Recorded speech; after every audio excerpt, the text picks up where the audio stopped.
창세기 11장 1절에서 32절 말씀입니다. 같이 공부하겠습니다. 시작. 온 땅의 언어가 하나요 말이 하나였더라. 이에 그들이 동방으로 옮기다가 신할 평지를 만나 거기 거류하며 서로 말하되 자 벽돌을 만들어 견고히 굽자 하고 이에 벽돌로 돌을 대신하며 역청으로 진흙을 대신하고 또 말하되 자 성읍과 탑을 건설하여 그 탑 꼭대기를 하늘에 닿게 하여 우리 이름을 내고 온 지면에 흩어짐을 면하자 하였더니 여호와께서 사람들이 건설하는 그 성읍과 탑을 보려고 내려오셨더라. 여호와께서 이르시되 이 무리가 한 족속이요 언어도 하나이므로 이같이 시작하였으니 이후로는 그 하고자 하는 일을 막을 수 없으리로다. 자 우리가 내려가서 거기서 그들의 언어를 혼잡하게 하여 그들이 서로 알아듣지 못하게 하자 하시고 여호와께서 거기서 그들을 온 지면에 흩으셨으므로 그들이 그 도시를 건설하기를 그쳤더라. 그러므로 그 이름을 바벨이라 하니 이는 여호와께서 거기서 온 땅의 언어를 혼잡하게 하셨음이니라. 여호와께서 거기서 그들을 온 지면에 흩으셨더라. 셈의 족보는 이러하니라. 셈은 100세 곧 홍수 후 2년에 아르박삿을 낳았고 아르박삿을 낳은 후에 500년을 지내며 자녀를 낳았으며 아르박삿은 35세에 셀라를 낳았고 셀라를 낳은 후에 403년을 지내며 자녀를 낳았으며 셀라는 30세에 에벨을 낳았고 에벨을 낳은 후에 403년을 지내며 자녀를 낳았으며 에벨은 34세에 벨렉을 낳았고 벨렉을 낳은 후에 430년을 지내며 자녀를 낳았으며 벨렉은 30세에 르우를 낳았고 르우를 낳은 후에 209년을 지내며 자녀를 낳았으며 르우는 32세에 수룩을 낳았고 수룩을 낳은 후에 207년을 지내며 자녀를 낳았으며 수룩은 30세에 나홀을 낳았고 나홀을 낳은 후에 200년을 지내며 자녀를 낳았으며 나홀은 29세에 데라를 낳았고 데라를 낳은 후에 119년을 지내며 자녀를 낳았으며 데라는 70세에 아브라함과 나홀과 하란을 낳았더라. 데라의 족보는 이러하니라. 데라는 아브라함과 나홀과 하란을 낳고 하란은 롯을 낳았으며 하란은 그 아비 데라보다 먼저 고향 갈대아인의 우르에서 죽었더라. 아브라함과 나홀이 장가들었으니 아브라함의 아내 이름은 사레며 나홀의 아내의 이름은 밀가니 하란의 딸이요 하란은 밀가의 아버지이며 또 이스가의 아버지더라. 사레는 임신하지 못함으로 자식이 없었더라. 데라가 그 아들 아브라함과 하란의 아들인 그의 손자 롯과 그의 며느리 아브라함의 아내 사레를 데리고 갈대아인의 우르를 떠나 가나안 땅으로 가고자 하더니 하란에 이르러 거기 거류하였으며 데라는 나이가 205세가 되어 하란에서 죽었더라. 저번 주에 노아의 세 아들의 족보를 살펴보았죠. 야벳과 함과 이 셈, 이 세 아들 족보 중에 가장 강력했던 자손이 어디였습니까? 두 번째 함이었죠. 그렇죠? 함 족속이 저주를 받은 족속인데도 정말 세상에서 유명하고 잘 나가는 사람들을 많이 배출했습니다. 그죠? 그 중에 한 명 유명했던 사람 이름 아시죠? 님рат이라고 하는 이 하나님 앞에서 뭐 용감한 사냥꾼이었던 그렇지만 여호와를 대적했던 그 용사였던 니므롯에 대해서 우리가 자세하게 살펴보았는데요. 정말 탁월한 리더십과 강인한 정신과 또 스마트한 그 두뇌를 가지고 사람들을 끌어모으는데 일가견이 있었고 또 끌어모았을 뿐만 아니라 성을 짓고 도시를 건설하고 나라를 세우는 군주가 되었다고 보았습니다. 이처럼 성경은 홍수 이후에 세상에서 정말 주도권을 쥐고 모든 영역에서 모든 영역을 이끌었던 그 사람이 바로 함의 후손이었던 니므롯임을 나타내어 주는데요. 이 니므롯이 그 당시 그 인류들을 잘 모으고 다스리는데 큰 역할을 했던 것이 있는데요. 자, 그게 뭔지 한번 봅시다.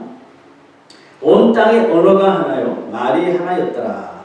다 똑같은 말을 사용했다는 뜻이죠. 그러니까 얼마나 사람들 끌어모으고 또 이렇게 마음을 돌이키게 하는데 얼마나 수월했겠습니까? 그렇게 해서 이에 그들이 동방으로 옮기다가 시날이라고 하는 아주 플레인 넓은 평지를 만나는데요. 거기서 거류하며 어떤 일을 벌이게 됩니다. 그 일을 우리가 오늘 살펴볼 텐데요. 오늘 이 구절을 통해서 우리가 알 수 있는 사실 한 가지가 있습니다.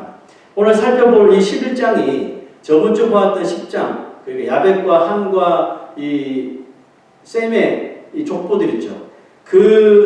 그들이 이제 흩어져서 민족을 이루기 이전의 내용을 11장에서 먼저 기록하고 있다는 사실입니다. 그래서 한번 우리가 볼 게 뭐가냐면 10장에서 야벳은 누구를 할까 함은 또 셈은 누구를 할까 쭉 이름이 기록되었잖아요.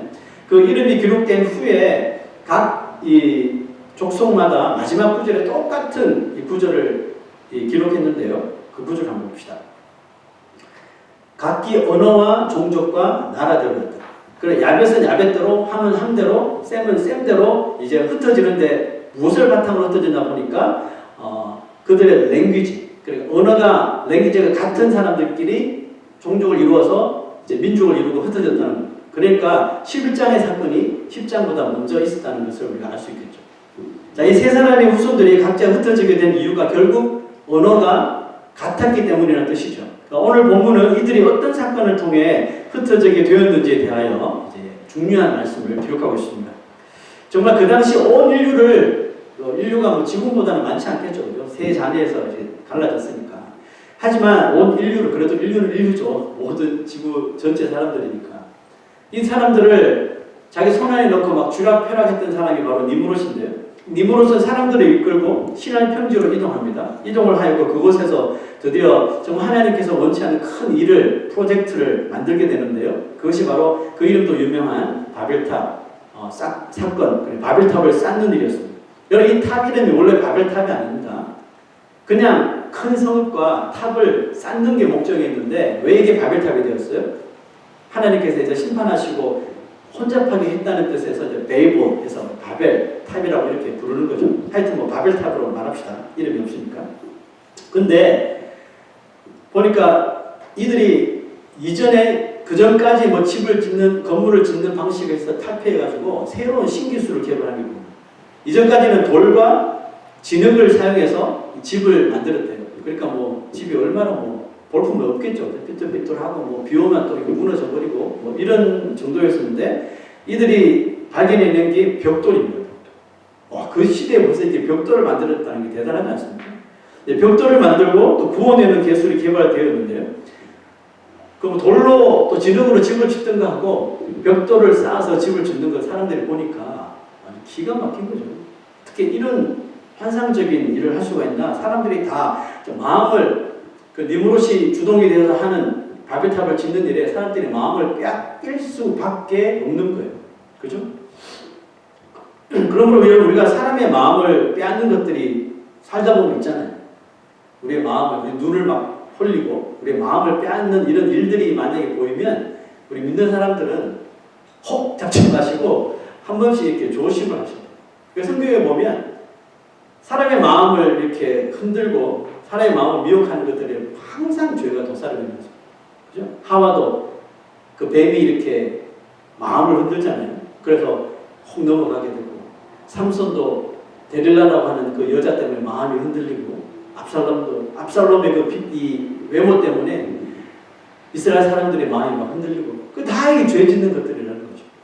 그러므로 우리가 뭐 외모나 배경이나 뭐 기술력이나 물질이나 이런 것들 혹시 우리의 마음을, 내 마음을 자꾸 흔들고 빼앗는 것들이 보이면 우리는 먼저 조심할 필요가 있다는 겁니다. 자, 이렇게 탁월한 기술 개발로 사람들에게 영향을 끼치며 바벨탑을 쌓았는데요. 문제가 생깁니다. 그 문제가 뭐죠? 하나님이 그 일을 기뻐하지 않으시더라는 겁니다. 그런데 사실 그들이 인류가 신기술을 개발해서 예전보다 더 좋은 집을 짓고 튼튼한 집을 짓고 도시를 이루고 사는 거 나쁜 일 아니잖아요. 지금도 그렇게 하잖아요. 그게 나쁜 게 아니고 뭐가 문제였을까요? 그들이 그렇게 탑을 쌓으려고 하는 그 의도가 하나님 중심을 보시는 하나님이시니까 그들의 의도가 하나님 보시기에 너무너무 매우 불순하다라는 것입니다. 자, 여러분, 우리가 어떤 일을 계획하고 어떤 일을 시도할 때가 있잖아요. 그런 일을 할 때 내가 진짜 이 일을 하려고 하는 의도가 뭐지? 그것을 한 번 정도는 우리가 스스로 생각해 보는 게 아주 중요합니다. 나는 예수 믿는 사람이니까 내가 하려는 일도 하나님께서 다 기뻐하실 거야. 그렇게 생각하지 마시라고요. 그 전에 한번 나는 도대체 일을 왜 하려고 하지? 내가 왜 일을 시도하려고 하지? 그 내 마음의 정말 의도가 뭔지, 나도 알지 못했던 내 마음속 깊숙하게 있었던 혹시 시꺼먼 그런 의도가 있지는 않은지 그걸 한번 살펴보는 것도 참 중요하다고 생각합니다. 자, 이제 하나님께서 매우 불순하게 여겼던 이 바벨탑을 쌓는 사람들의 그 의도가 도대체 무엇인지 한번 살펴봅시다. 자, 성읍과 탑을 건설하여 그 탑 꼭대기를 하늘에 닿게 하여 우리 이름을 내고 온 지면에 흩어짐을 면하자. 멋진 슬로건 아닙니까, 여러분? 그렇잖아요? 이 시대에도 볼 수 없는 슬로건 아니에요? 탑을 건설해서 그 탑 꼭대기를 하늘에 닿게 하자고. 사람들이 아주 눈이 번쩍 뜨게 만드는 그런 슬로건 아니에요? 그리고 거기다 우리 이름을 탁 내죠. 와. 그 벽돌 하나하나에 자기 이름 다 쓰고, 한 사람이 몇 개의 벽돌을 쌓나 보자 해가지고 막, 네? 우리의 이름을 드러내고 온 지면에 흩어짐을 변하죠. 정말 여러분 그 시대는 생각할 수 없는 아주 센세이셔널한 정말 강력한 슬로건을 탁 내거는 거예요. 그때 사람들이 막 바벨탑 이 건축 현장에 막 모여드는 거예요. 하던 일 다 멈추고 때려치고 여기에 매어 달리지 않아. 여기 뭔가가 있는 것 같다. 그죠? 신기술을 개발해서 막 벽돌이 나오죠. 역청, 여러분 역청을 발랐다. 역청이 뭔지 아세요? 지금 아스팔트 만드는 역청이 아스팔트입니다. 그런 강력한 걸로 건물을 지어 나가니까 쭉쭉쭉 올라가니까 놀라는 거죠. 그러니까 모든 하던 일 다 때려치우고 그게 올인하는 거예요, 사람들이. 자, 여러분 이들이 성읍과 탑을 만들려는 의도, 이유가 뭐라고요? 탑 꼭대기를 하늘에 닿게 하여 우리 이름을 내자는 무슨 말입니까? 한마디로 하나님보다 더 높아지고 더 유명해지고 싶다는 뜻입니다. 그러니까 애시당초 이 벽돌이라는 것을 연구하고 개발했던 의도가 돌로 만드는 집을 너무 언스테이블하고 안 좋으니까 어떻게 하면 사람들을 좋은 집에 살게 할까? 이런 의도에서 집을 이 벽돌을 연구하는 것이 아니라 뭐예요? 자신들에게 하나님이란 존재가 필요 없다는 것을 사람들에게 깨우치기 위해서 이것을 개발했다는 거예요. 인간의 능력이 이만큼 크고 우리의 능력이 이만큼 위대하기 때문에 하나님 존재 이제는 필요 없다. 이것을 사람들에게 깨닫게 경각심을 주기 위해서 이 신기술을 막 개발했다는 거죠. 자, 여러분 우리 인생에 하나님의 존재는 필요 없어 라고 말하는 게 뭡니까? 이게 휴머니즘이죠. 이게 인본주의라는 거죠. 우리 인간들끼리 이렇게 오손도손 모여서 잘 살고 행복하면 돼. 신이 왜 필요해? 인본주의 아니에요. 근데 우리는 뭘 따릅니까? 인본주의가 아니라 우리 인생에는 하나님이 절대적인 존재. 그렇죠? 하나님 없이는 살 수 없어. 아까 찬양했잖아요. 주 없이 살 수 없네. 열심히 박수치고 노래만 크게 불렀나요? 그게 신본주의예요. 주 없이 살 수 없네. 그게 우리 인생이라니까요. 그런데 세상은 뭐예요? 주 없이 살 수 있어. 주 없이 살 수 있네. 이게 인본주의. 그래서 지금 바벨탑을 쌓고 있는 이 사람들의 사상이 뭐예요? 휴머니즘. 인본주의. 인본주의로 우리 이름 내걸고 한번 살자. 하나님 필요 없어. 신 필요 없어. 우리의 능력이 이 정도인데. 하나님은 왜 이들의 생각을 싫어하셨을까요? 그것은 사람들이 자신의 본분을 망각하고 있었기 때문입니다. 자, 보세요. 그들은 탑을 하늘에 닿을 정도로 높이 쌓아서 무엇을 하고 싶다고 그랬죠? 우리 이름을 내잖아요. 내 이름 이제 한번 걸고 한번 살아보자. 그렇죠? 왜 이런 생각이 드느냐 하면 지금 바벨탑을 쌓을 때 그 노아 홍수의 주인공 노아가 살았어요? 못 살았어요? 여전히 살고 있었다 그랬죠? 눈을 시커멓게 뜨고 후손들 어떻게 사는지 다 보고 있었단 말이에요. 그런데 이 니무롯이라는 사람은 노아 할아버지의 사는 삶이 영 탐탁지 않은 거예요. 왜? 매일 하나님 잘 믿어야 된다. 하나님 섬겨야 된다. 하나님 뜻대로 살아야 된다. 심판당한다. 큰일 난다. 하나님 입만 열면 후손들 모이면 다 맨날 하는 이야기 하나님. 근데 그게 너무 듣기 싫은 거예요. 아니 하나님 없이도 내가 이렇게 용감하고 유명하고 세상에서 도시 건설하고 잘 살 수 있는데 왜 저 할아버지는 맨날 하나님 이야기만 그게 싫은 거예요. 노아처럼 하나님만을 위해 살기 싫었던 거예요. 그리고 이제는 정말 하나님과 분리되기를 원했고 하나님의 간섭을 받는 것을 더 이상 원치 않았기 때문에 하나님 이름 대신 우리의 이름을 걸고 이 바벨탑을 완성해보자. 이렇게 타락한 인간의 본성에는 우리 은연중에 자신의 이름이 공동체에서 좀 드러나기를 원하고 또 높아지고 알려지기를 원하는 마음이 누구에게나 있어요. 그죠? 아닌 것처럼 보여도 이게 나도 모르게 불쑥하고 나오는 게 있어요. 쉬운 예로 우리가 건강한 교회에다 단체로 사진을 찍었다고 합시다. 그래 우리 사진을 딱 한 장씩 다 나눠줬어요. 어떤 사진을 고를까요? 딱 주면 여러분들 뭘 택합니까? 전체적으로 잘 나온 사진을 고르나요? 아니면 제일 먼저 나만 보죠. 나를 딱 보고 내가 잘 나왔으면 이 사진 오케이. 다른 사람 보고 이 사진 잘 나와서 이렇게 말하는 법이 잘 없잖아요. 그죠? 가족 사진도 마찬가지예요. 우리도 6명 가족 사진 찍으면 다 의견이 분분해요. 근데 의견이 분분한 이유가 뭐예요? 자기 자기가 이렇게 나왔기 때문에 다시 찍어야 됩니다. 수십 장을 찍는 거죠. 네, 그런 거죠. 다른 사람들이 아무리 잘 나와도 내가 잘못 나왔으면 그 사진은 잘못 나온 거죠. 이런 의식들.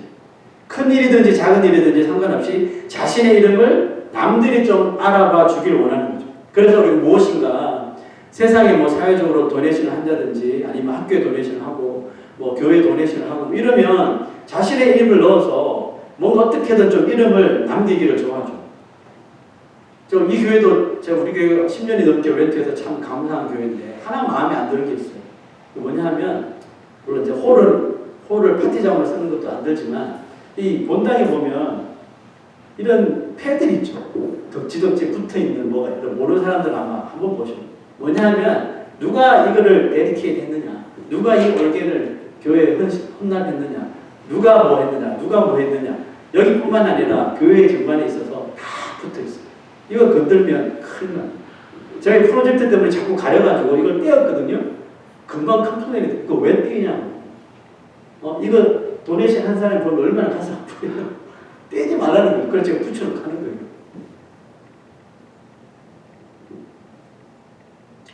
모르겠습니다. 하나님 어떻게 생각하실지. 제가 뉴욕에서 살아갈 때 지금은 소장하셨지만 오카노 목사님이라고 계셨어요. 제자분들 하신 오카노 목사님이 한국에서 이제 저희 교회로 부흥해 오셨어요. 정말 유명하신 분이잖아요.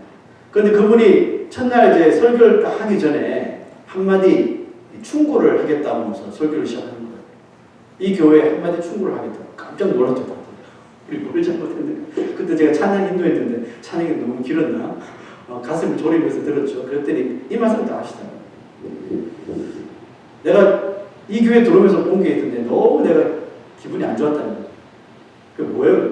담임 목사님 벌써 막 좌불안 세계 돼가지고 막 이러고 있죠. 그게 뭐냐 하면 교회 밖에다가 길게 이렇게 플래카드를 걸었는데 거기다가 옥하는 목사 초청 부흥집 이렇게 크게 붙여놓은 거예요. 왜 내 이름을 저기다가 써서 붙여놨느냐. 나는 하나님의 말씀을 전하고 하나님의 영광을 드러내기 위해서 한국에서 여기까지 왔는데 왜 내 이름을 걸어서 내 이름을 이렇게 알리려고 하냐. 저 내가 원치 않는데 저거 안 떼면 절대로 내가 설교 안 한다. 그래서 그 자리에서 허락을 받고 바로 뜯었어요. 그 다음 날에 뜯고 3일 동안 부흥을 했는데요. 참 그 모습을 보고 제가 감명을 많이 받았어요. 그 사람이 원래 그렇게 사시는 분인가? 그 사람의 삶도 한번 이렇게 쳐다보고 하니까 예, 진짜 그렇게 사셨던 분이었던 것 같아요. 자신의 이름을 좀 치워달라. 사람들 어떻게 해서든지 자기가 부흥해 하니까 자기 이름을 좀 크게 신문에 광고할 때도 어떻게든 이름을 좀 더 크게. 왜냐? 내 이름 보고 사람들이 온다 이거죠. 예수 이름 보고 와야 되는데 말씀을 보기 위해서 와야 되는데 그 사람의 그 유명세 때문에 온다는 문제 있지 않습니까?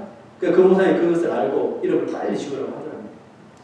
제가 그 오 목사님 부흥회 때 하신 말씀이 생각나면서 진짜 그때 그랬지 그러면서 딱 내 책상을 보는데 제 책상 이번에 교회에서 만든 달력 있잖아요. 매년 만든 달력 똑같지만 그걸 딱 보니까 마음에 안 드는 게 하나 딱 눈에 띈 거예요. 지금까지 한 번도 생각하지 못했는데 교회 이제 이름이 나오고 옆에 담임 목사 누구 이름이 제 이름이 이렇게 딱 기록되어 있는데 내가 왜 이름 내가 왜 들었지 이런 생각이 드는 거죠. 나도 5년 중에 내가 이 뉴저지 건강교회 담임 목사라고 하는 것들을 좀 이렇게 알리고 싶은 그런 마음이 있는 쪽이 있었지 않은가. 그런 생각이 들면 내가 너무 부끄러워지는 거예요. 다시 다 받아가지고 그걸 지울까? 이런 생각도 하다가 이미 나와서 할 수 없고 내년부터는 꼭 이걸 지워야 돼요. 여러분 기억하시고 연말쯤 되면 저한테 알려주세요. 목사 담임 이름 꼭 지우라고. 우스갯소리로 하는 것은 절대 아닙니다. 여러분 왜 우리는 이 세상에 살면서 열심히 우리의 이름이 세상에 드러나는 것을 막아야 되고 또 나의 이름을 세상에서 지우며 살아야 하는 걸까요? 그 이유는 우리가 이 세상에 태어난 목적 때문에 그렇습니다. 이 세상에 처음 창조된 사람이 누굽니까? 아담이죠. 아담이라는 이름을 누가 지어줬어요? 하나님이 지어줬죠. 아담의 뜻이 뭐라고 그랬죠? 아담의 뜻은 사람이라는 뜻입니다. 그러니까 저도 아담이고 여러분도 아담인 거예요. 다 우리는 아담이에요. 하나님이 그렇게 지어줬으니까. 사람은 아담이라고 하는 존재는 스스로 존재할 수 있었어요, 없었어요? 스스로는 절대로 존재할 수 없었잖아요. 근데 창조주신 하나님께서 우리를 흙으로 빚으시고 그 코에다가 생명을 불어넣어 주시잖아요. 그러니까 하나님의 생명을 불어넣어 주셔서 우리가 아담이 된 거란 말이죠. 그래서 하나님 너는 아담이야 라고 지어준 거예요. 그러므로 우리에게 누구의 생명이 부여된 겁니까? 하나님의 생명이 우리에게 들어온 거죠. 그래서 우리를 뭐라고 부릅니까? 성경은 하나님의 백성이라고도 하지만 하나님의 자녀라고 부르는 거죠. 맞습니까? 네. 우리가 교회 다니고 예수를 믿기 시작하면 자연스럽게 입에서 나오는 말이 하나님 아버지라고 부르죠. 족보를 따져보면 하나님은 할아버지인데 왜 하나님 아버지라고 부르냐? 이상하게 우리는 누가 시키지도 않았는데 하나님 아버지, 주의 아버지, 뭐 아버지 막 이렇게 한단 말이죠. 그 왜 그런지 아세요? 하나님께서 자신의 생명을 우리에게 부어 주셨기 때문에 그렇습니다. 뭐 간단한 예로 우리에게 부모의 생명의 피가 흐르는 것 때문에 우리의 부모를 아빠 혹은 엄마라고 부르는 거잖아요. 이거와 우리 똑같은 이치라는 거예요. 여러분 10계명의 10계명 중에서 앞에 4계명은 하나님에 관한 내용이라면 5절부터 10까지는 인간 관계에 대한 그 수평적인 관계에 대한 계명이잖아요. 그 계명의 첫 번째 계명은 뭐예요? 5번째가 내 부모를 공경하라잖아요. 이게 인간의 수평적인 관계에서 제일 잘 지켜야 할 것이 내 부모를 공경하라는 거예요. 왜 하나님은 이 중요한 계명에 하필 내 부모를 공경하라고 말씀하신 걸까요? 그 부모가 우리에게 뭘 해줬기 때문에요? 우리에게 피를 주고 생명을 부여했기 때문에 자녀들에게 사랑과 공경을 받는 무조건적으로 공경을 받는 대상이 되어야 한다는 뜻입니다. 그러므로 우리가 하나님이 주신 이 아담이라는 이름으로 이 세상을 살아가는 거잖아요. 그죠? 그러고 보니까 저번에 영어 부흥회할 때 그 게스트 스피커 이름이 홍아담 전도사님이거든요. 이름 내 처음에 웃기다 했는데 이름 너무 좋은 거죠. 나도 아담이라고 하니까 홍아담 이름 너무 좋은 거예요. 하나님의 사랑이라는 뜻이잖아요. 그래서 이 세상을 우리가 아담으로 살아갈 때 창조주 하나님을 사랑하고 의지하는 것이 왜 하나님께서 자신의 생명을 주신 것이니까. 그죠? 이게 하나님을 사랑하고 의지하는 것이 마땅한 것인데 그래서 성경은 이것을 가르쳐 하나님을 영광스럽게 하는 것, 하나님을 영화롭게 하는 것이 하나님의 자녀된 도리요 본분이다 이렇게 말하는 거잖아요. 그 사도 바울은 고린도전서 10장 31절에 이렇게 말합니다. 그런즉 너희가 먹든지 마시든지 무엇을 하든지 어떻게 해요? 다 하나님의 영광을 위하여 하라라고 말하는 거예요. 왜? 하나님께서 우리에게 생명을 부여해 주시기 때문에. 우리가 우리 부모를 공경하듯이 우리에게 생명을 주신 피를 주신 부모를 공경하듯이 우리의 영적인 아버지신 하나님을 사랑하고 의지하고 존경하고 공경해야 된다는 뜻이겠죠. 이것이 바로 하나님의 사랑, 하나님의 자녀라는 이름을 부여받은 우리 아담들이 이 세상에서 살아내야 되는 삶의 진정한 모습이라는 겁니다. 그래서 이것을 깨닫고 믿는 사람들은 어떻게 살아요? 하나님의 은혜를 찬양합니다. 그죠? 입만 열었다면 하나님의 은혜로 시작하는 찬양이 얼마나 많은지 몰라요. 하여튼 입만 열면 하나님의 은혜를 찾고 하나님의 은혜를 찬양하고 하나님의 은혜를 감사하고 어떻게 해서든지 그 은혜에 보답하려고 그죠? 그 은혜에 합당한 삶을 살아내려고 하는 것인데 여러분 그 삶이 뭐예요? 그게 바로 크리스찬의 라이프 스타일이라는 거예요. 이게 크리스찬의 라이프 스타일이에요. 먹고 마시든지 무엇을 하든지 오직 하나님의 영광을 위해서 살려고 하는 것, 하나님의 은혜에 보답하면서 살려고 하는 것, 그게 크리스찬의 라이프 스타일입니다. 다른 거 없어요.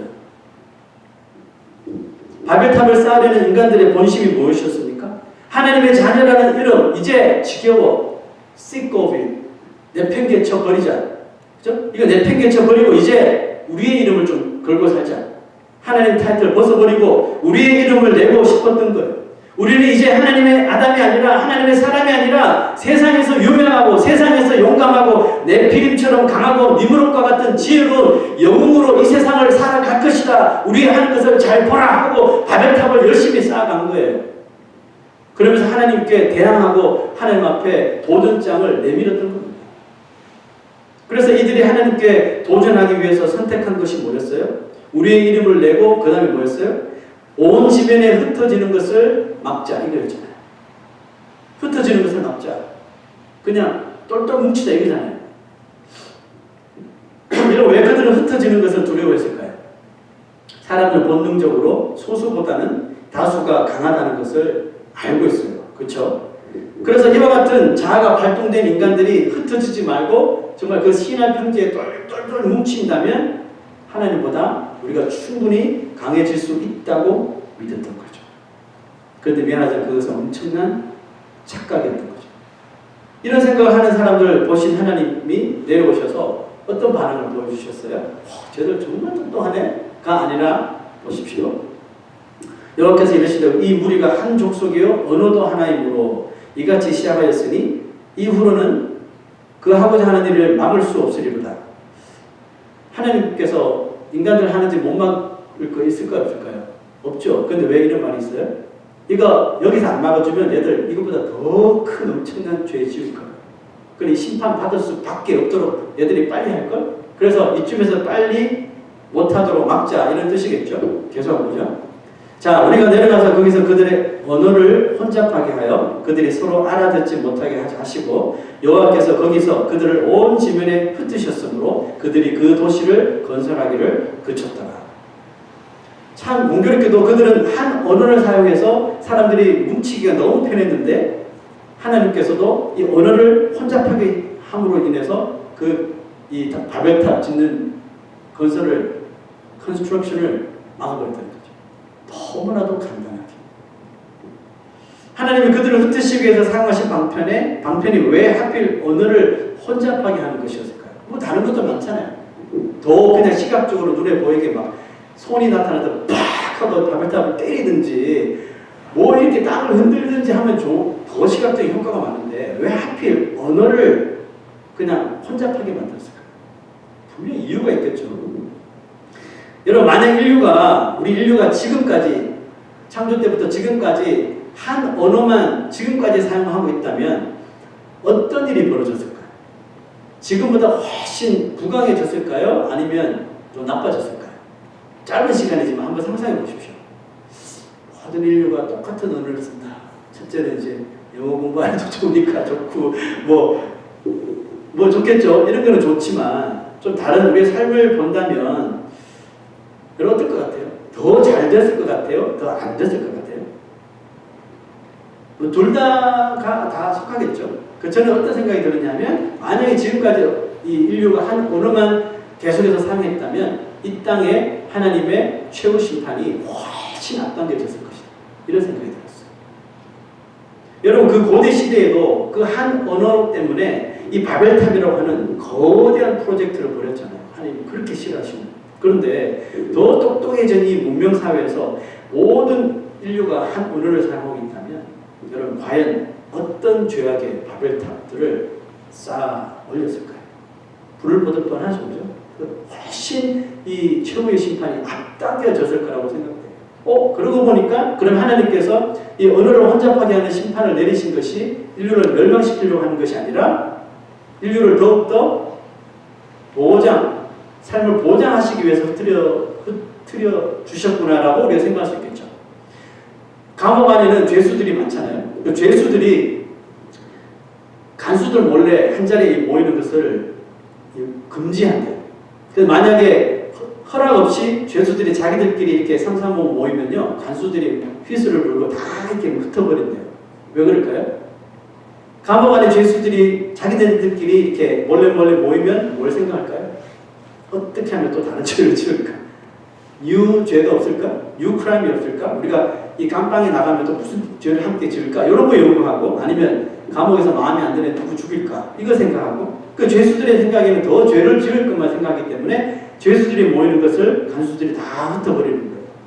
왜 흩어요? 더 무서운 죄를 예방하기 위해서 죄수들이 함께 모이는 것을 허락하지 않는다는 뜻입니다. 일리가 있죠. 하나님이 우리 인생에게 하나 되어라, 모여라, 연합해라 라고 명령하실 때가 있어요. 그때 언제인지 아세요? 오직 하나님께서 한 가지 목적을 위해서 하나님의 백성들이 하나 되고 모이기를 힘쓰라고 하시는데요. 자, 사도 바울은 이렇게 말합니다. 우리가 다 하나님의 아들을 믿는 것과 아는 일에 하나가 되라. 왜 이렇게 하나가 되어야 돼요? 그렇게 되어야지 온전한 사람이 됩니다.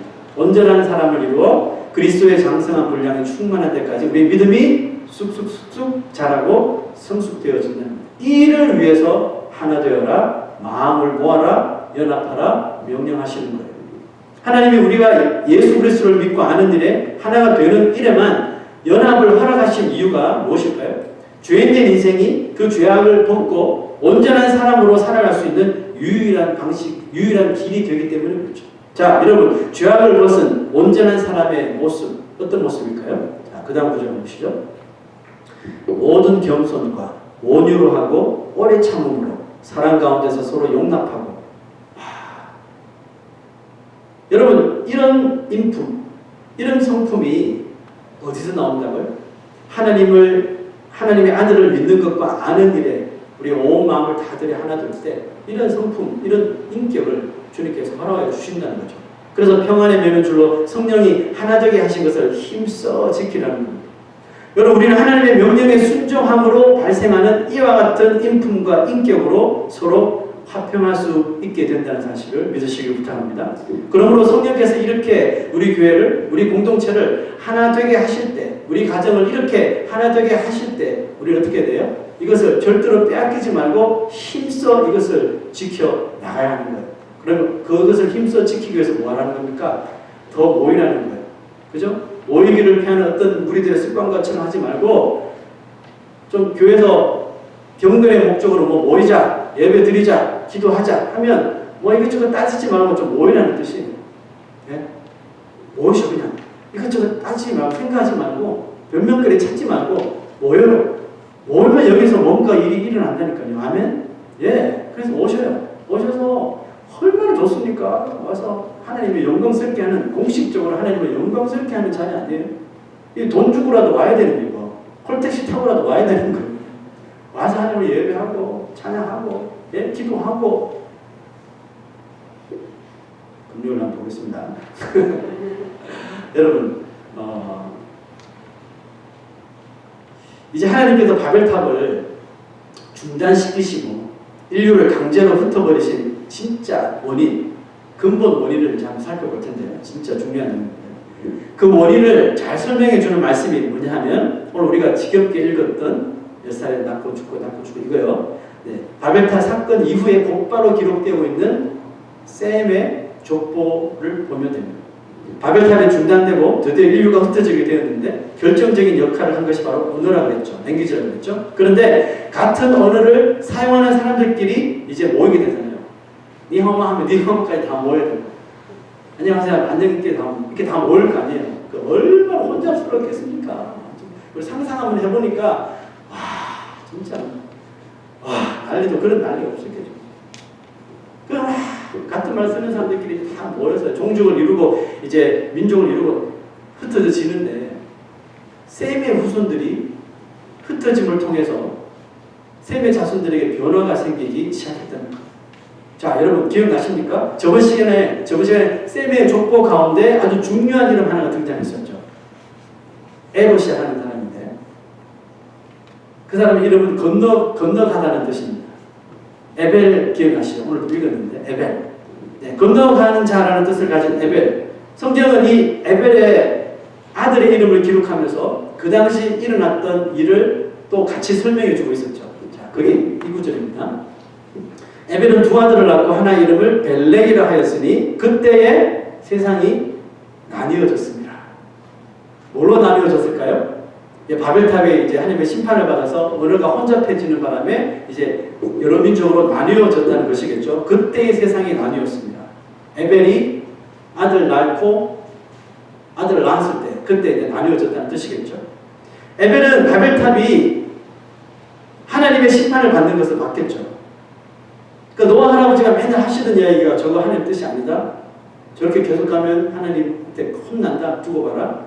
노아 할아버지가 만날 때 저거 중단해야 돼 했지만 뭐 사람들이 지금 눈이 뒤집어졌는데 그거 압니까? 노아는 잠잠하라. 우리는 일하겠다. 한 거 아니에요. 모든 자손들이 노아의 후손들이 거기에 매달려 있었던 거예요. 그런데 에벨은 노아의 말을 들었겠죠. 노아 할아버지 말을 들으면서 진짜일까? 아닐까? 에벨은 바벨탑이 결국 하나님이 심판하신 것을 봅니다.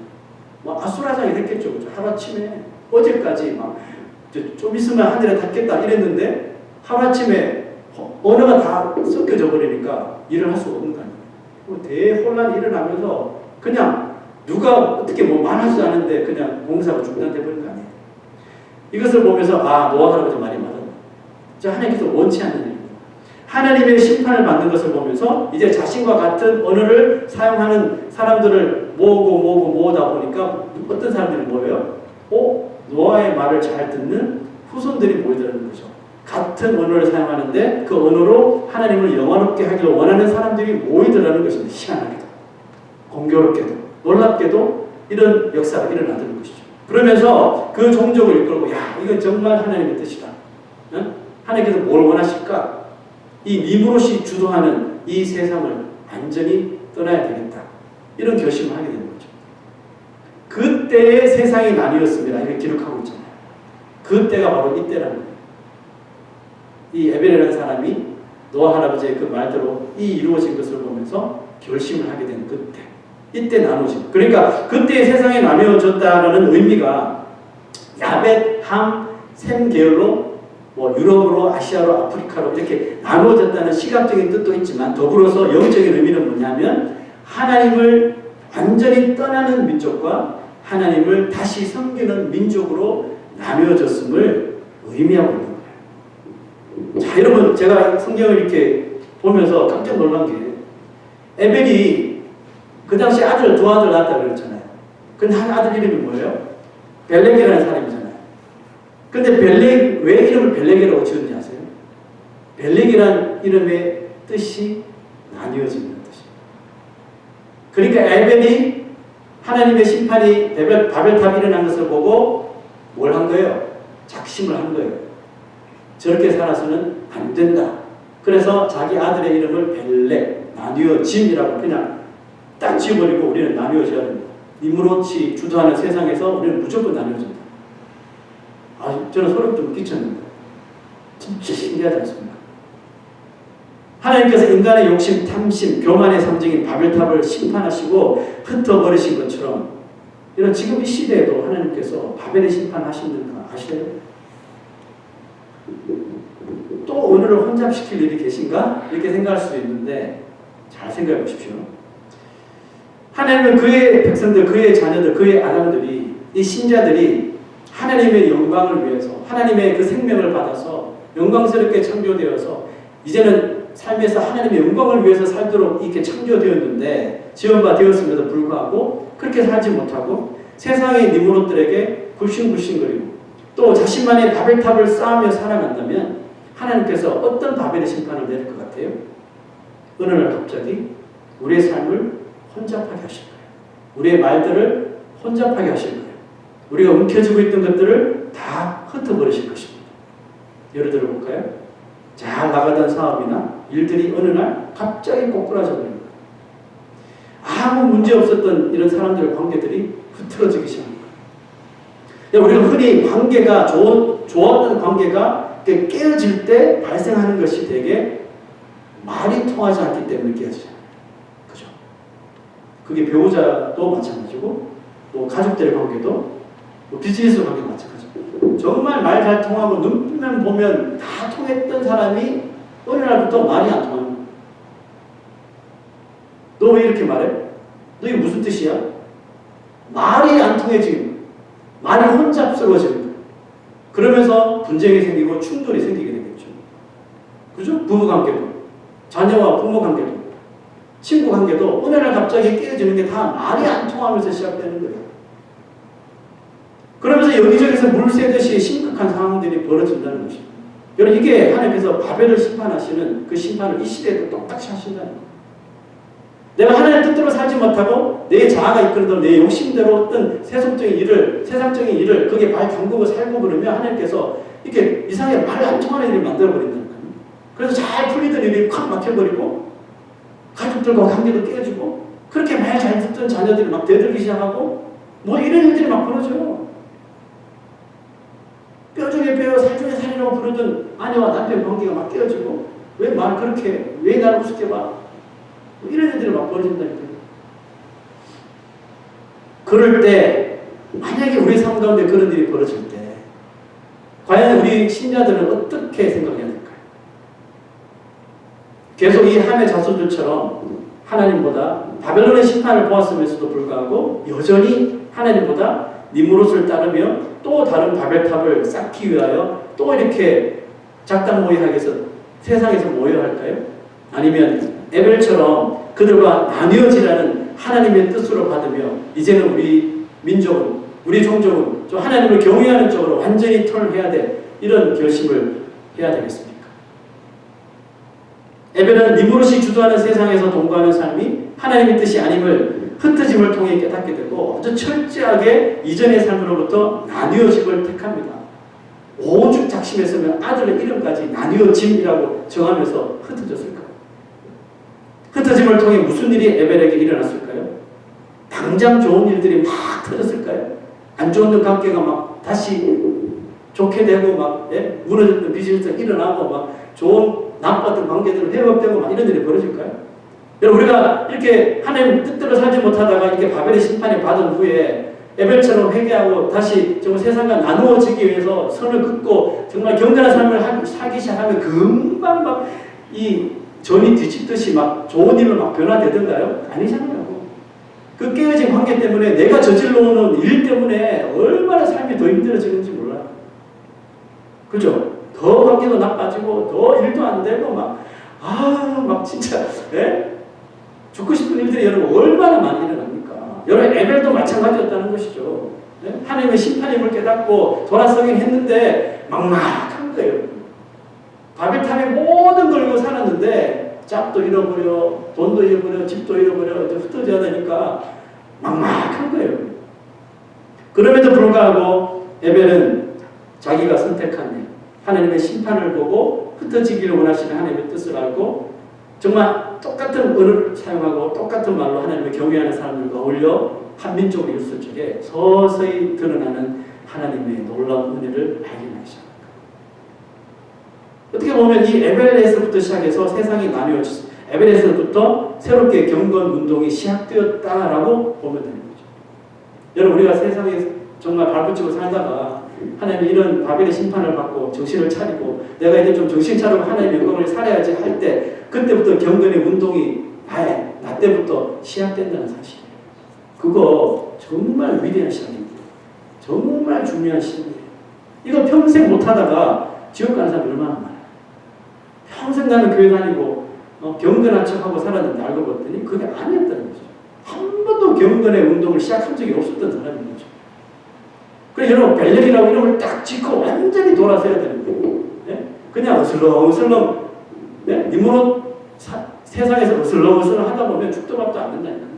돌아서면 완전히 돌아서야 돼요. 오죽했으면 자기 아들 이름까지 정해놓으면서 정신이 오락가락하면 벨렉 보려면서 누가 벨렉만 찾으면 내가 나누어졌는데 뭐 이러면서 그 이름도 제가 지어야 될 것 같아요. 그렇죠? 우리 강아지 이름도 벨렉으로 지을 거. 그거 지으려면 누가 부를 거 아니에요. 나뉘어지고 맞다. 내가 나누어지기로 했는데 이름을 여러분 새벽기도라고 지었어요.